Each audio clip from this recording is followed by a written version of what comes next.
Hey, good morning, guys. It is March 3rd, and we're still dealing with Jesus talking to Peter and challenging him to feed his sheep. And Chambers really challenges us today in this. I think this is probably, I would assume this is the last, this is the last he deals with this passage, but um, he gets to the point pretty quickly, and halfway down the devotional today, he says, "Don't testify how much you love me." And this is Jesus' kind of sentiment to Peter.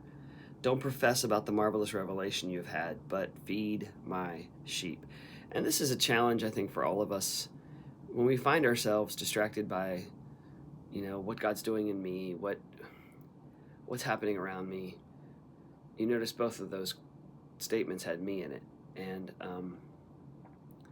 I think sometimes we need to, if you're familiar with sentence structure, take ourselves out of the direct object and put ourselves into the subject.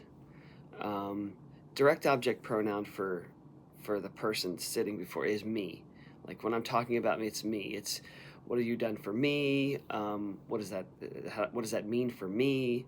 The subjective pronoun is I. What can I do to feed his sheep? And so I think we need to really be more. It sounds weird because it's got a double meaning here, but objective about our. Subjective about our service to God is how can I feed his sheep? What am I doing? And make the object of the I, make the object of what we're doing the things that he cares about. Last time I talked about, we need to care about the things that God cares about. And the truth is, you don't have to really dig and search for that. It's people. It's his sheep. That's what he was broken for and poured out for, was people. And so that's our challenge as well, to be poured out for people, to feed his sheep. The bottom section of this devotional today is very challenging. Actually, I'm just going to read the whole thing, and it really gets to the point. The love of God pays no attention to the distinctions made by natural individuality. Again, the me part of it, that we need to get past that. If I love my Lord, I have no business to be guided by natural temperament. It's not about me. I have to feed his sheep. There is no relief and no release from this commission.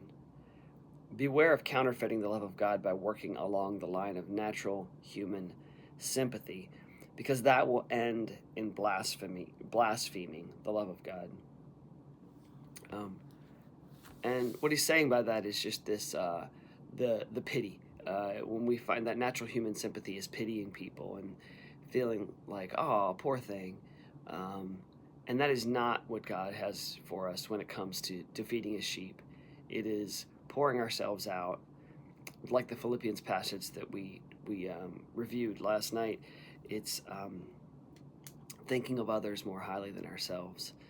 And that is a challenge that does not end when you're 18, 19, 30, 40, and 50. And I'm sure it doesn't end. I can't speak to this personally, but it won't end when I'm 60 or 70 or 80. But that said, it does become, I think, a little bit more tangible and relatable as you get older, because you realize how much we need each other to be feeding each other. There's this concept that I dealt with the other day when I was talking to Robert, and I was talking about what we can do to take the young adult group and help bridge the gap to the youth. And that is this concept of always linking one generation to the next, to the next, to the next. Always making sure that there's no break in the links from generation to generation, my generation to yours, your generation to the next one. And so that is accomplished when we're constantly looking at who can we lean on or grab hold of to pull us along this path. and who can we grab onto to pull them along. And I'd say that's one challenge I have for you guys. Always be looking at who you're holding on to that's pulling you forward, and who you are grabbing onto to pull them along. I'll leave it at that. You guys have an awesome day.